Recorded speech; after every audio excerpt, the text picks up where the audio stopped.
Reporte 100. Vamos a hablar ahora del nuevo libro Traición en Palacio, del autor Hernán Gómez Bruera, que revela la historia del exconsejero jurídico del gobierno de López Obrador, revela una presunta red de negocios de Julio Scherer desde el gobierno. Así que agradecemos mucho al periodista, analista político, escritor Hernán Gómez Bruera que nos tome la llamada. Buenos días. Katy, muy buenos días, gracias por el espacio. Una investigación, al contrario, gracias, una investigación que hace el periodista para poder conocer los motivos que tuvo Julio Scherer y para dejar de ser parte importante del equipo del presidente y los motivos que habrá tenido para esto de lo que se descubre luego de la presunta red de negocios. Cuéntenos, Hernán. Así es, Katy, una vasta red de negocios, especialmente en el ámbito judicial, que fueron descubiertas por el presidente López Obrador hacia el tercer año de su gobierno y que además le cayeron en un momento en el que el propio presidente de la República se enteró de una serie de actos de traición que venían, digamos, de una oficina muy cercana a la suya, digamos, de su consejero jurídico, que adquirió un poder enorme, un poder sin contrapesos internos en el propio gabinete, un personaje temido por sus pares y que al mismo tiempo y desgraciadamente estos pares no le comunicaron a tiempo al presidente de la República lo que estaba pasando. Finalmente, bueno, el presidente se entera de estas conductas y decide apartar al consejero jurídico. Esto ocurrió en 2021, pero nos contaron una historia diferente de lo que realmente había sido. Nos contaron la historia de que era una separación amistosa, que él se iba porque había concluido un ciclo, etcétera, etcétera, y la verdad es que no fue así. Trataron de mantener esto de una manera muy sigilosa, y a mí me parecía importante dar a conocer esta historia porque pues muestra, digamos, varias cosas. Una de ellas, cómo opera el negocio de la justicia en México y cómo al no reformar el sistema de justicia, este gobierno pues permitió que las cosas siguieran funcionando como antes en el ámbito del Poder Judicial.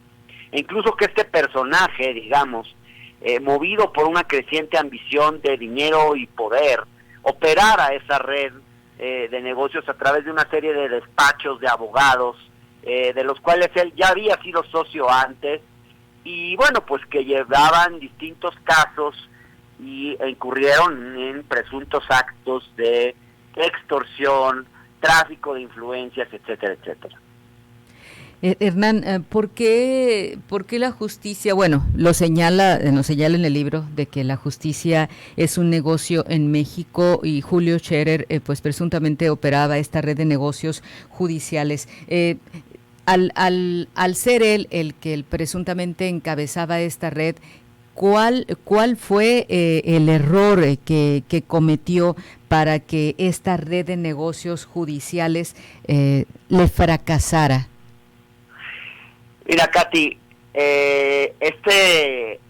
siempre han existido personajes que funcionan como brokers en el sistema de justicia, que son los que intermedian la relación entre, digamos, los grandes despachos de abogados y los jueces, y que en casos en los que se manejan enormes sumas de dinero, son los que negocian el precio de las sentencias, porque en los juicios de élite, poco importan los argumentos jurídicos. Es bien sabido que hay muchos casos que se resuelven, digamos, ahora sí que de una manera pues casi como si se subastaran. Gana quien paga la suma más elevada al juez, y quien hace esa intermediación son los brokers. Julio fue un broker durante mucho tiempo, es lo que venimos a descubrir en esta investigación, una especie de broker de la justicia, desde que litigaba en la Ciudad de México. Cuando llegó al gobierno federal, extendió esa presunta red de negocios judiciales y la amplió de forma significativa. Y a nivel federal lo que terminó ocurriendo es que la voracidad de este personaje hizo que los negocios judiciales se hicieran de una forma muy poco discreta y dejando en el camino herida y lastimada y agraviada a muchas personas. Normalmente los negocios judiciales en México habían funcionado con mucha discreción. Era, digamos, una corrupción muy elegante, por llamarlo de alguna manera. En este caso lo que pasó es que las cosas fueron muy burdas, incluso porque el propio personaje, creyéndose, digamos, totalmente impune en su prepotencia y además, digamos, ocultándose, porque eso fue lo que hizo, detrás de la imagen de honestidad del presidente López Obrador, pues pudo, digamos, operar a sus anchas.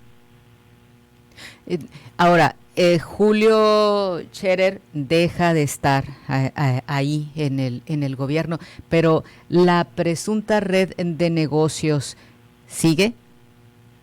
Pues mira, es una buena pregunta. Mi investigación no llega hasta tiempo presente, aunque sí tengo noticia de que estos despachos de abogados siguen operando y que la influencia que Julio Scherer Ibarra tiene sobre el Poder Judicial, especialmente el de la Ciudad de México, pues le ha servido para continuar obteniendo algunas sentencias a modo. Ahora, un personaje, hay una figura aquí, Gers Manero. Sí. Ahí, ¿qué tanto influyó esta figura en el caso de Julio Scherer? El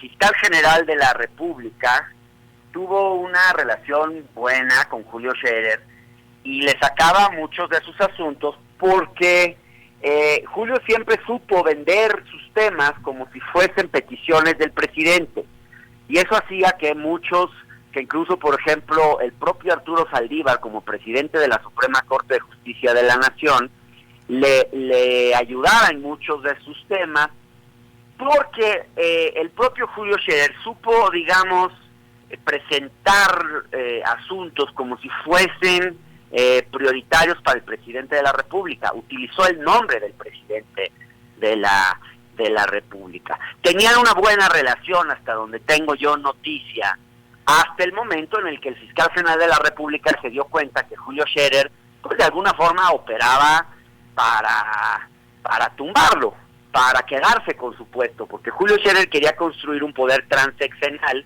y nada mejor para ello que convertirse en el fiscal general de la República. Y cuando el fiscal general de la República se da cuenta de esto, rompen estos dos personajes, y es en parte gracias a eso que pudimos enterarnos a través de los medios, por ejemplo, de los casos en los que había estado involucrado este personaje llamado Julio Scherer. Sabemos que hay otra entrevista, Hernán, que tiene otra entrevista en este momento y que no podríamos seguir con la entrevista, pero nos parece... pues tenemos tiempo para una o dos preguntas más, Katy. Ah, qué bueno que tenemos oportunidad entonces de poder conversar en esto. De entrada, que no se nos pase preguntar, el libro, quien lo quiera, pues esté interesado en leerlo, en entrar más a detalle, Traición en Palacio, el negocio de la justicia en la 4T, ¿dónde está disponible? El libro está en las principales librerías, está publicado en Editorial Grijalbo, que es una editorial con muy buena distribución en todo el país. Está en las librerías Gandhi, Sótano, ¿dónde más? Bueno, en Amazon, además es uno de los libros más vendidos, el más vendido en política. Se puede bajar también en audiolibro, si ustedes están en sus casas lo pueden escuchar mientras hacen otras cosas. Y yo también he subido algunos videos contando algunas partes del libro que pueden consultar en mis redes sociales, en el canal de Hernán, en YouTube, en mi página de Facebook también están algunos materiales para que se den una idea de por dónde va esta historia, que es una historia truculenta por momentos.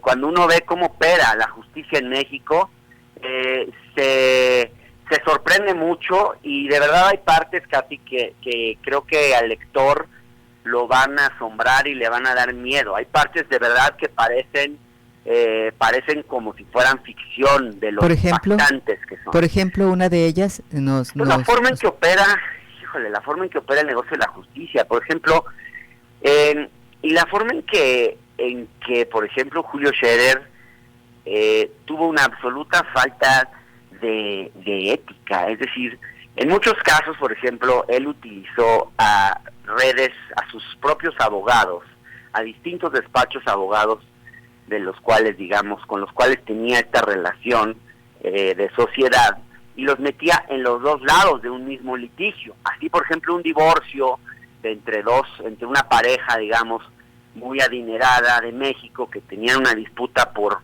una menor, lo que él hizo fue cambiar a los abogados de ambos, tanto de él como de ella, para, digamos, resolver el litigio él. Entonces, en cualquiera de los dos casos, pues está en una situación de ganar-ganar.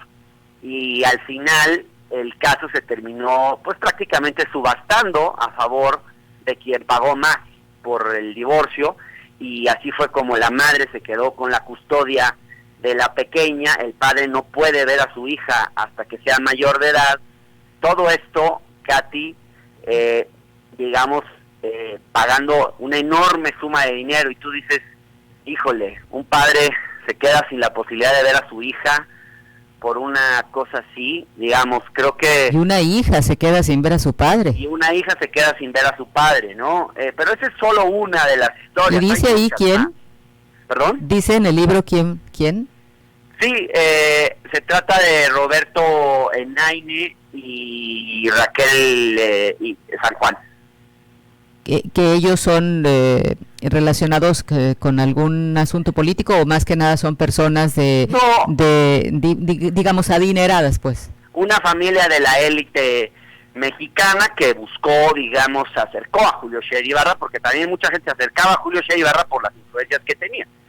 Para dirimir su divorcio, pues los dos se acercaron en distintos momentos a gente cercana al ex consejero, y el ex consejero lo que hizo fue, pues, hacer un negocio a partir del divorcio de esta pareja, que se había divorciado en circunstancias muy difíciles, en un pleito legal muy largo. Había acusaciones incluso de que la niña había sido abusada sexualmente por el padre. En fin, es una historia truculenta, pero así como esta hay muchas más en el libro que de verdad son impactantes, digamos, cuando uno ve cómo en este país la justicia se resuelve pues a favor del que tiene dinero, y el que no tiene dinero, bueno, ni que piensa en acceder a la justicia. Pues como que eso es una desesperanza, ¿no? Pues sí, por eso creo que uno de los errores de este gobierno de la 4T fue no reformar de fondo el sistema de justicia, no acabar con la corrupción que existe en la justicia en México, y terminar con esta justicia que funciona como un negocio del que pocas veces hablamos. Y realmente yo creo que el Poder Judicial probablemente es el más corrupto de los tres poderes, pero hablamos muy poco de eso. Los medios poco hablan de la conducta de los jueces. A veces incluso los propios jueces redactan sentencias y aprueban sentencias que son muy difíciles de entender. Entonces, para el ciudadano común es difícil a veces acercarse a estos temas, que además los hacen deliberadamente complicados para que uno no pueda, digamos, aproximarse a los temas y entender qué está pasando. Digamos, qué mejor manera de que nadie pueda cuestionar tus actos que escribir de una manera unas sentencias larguísimas que nadie entiende. Bueno, a veces ni los propios abogados entienden las sentencias.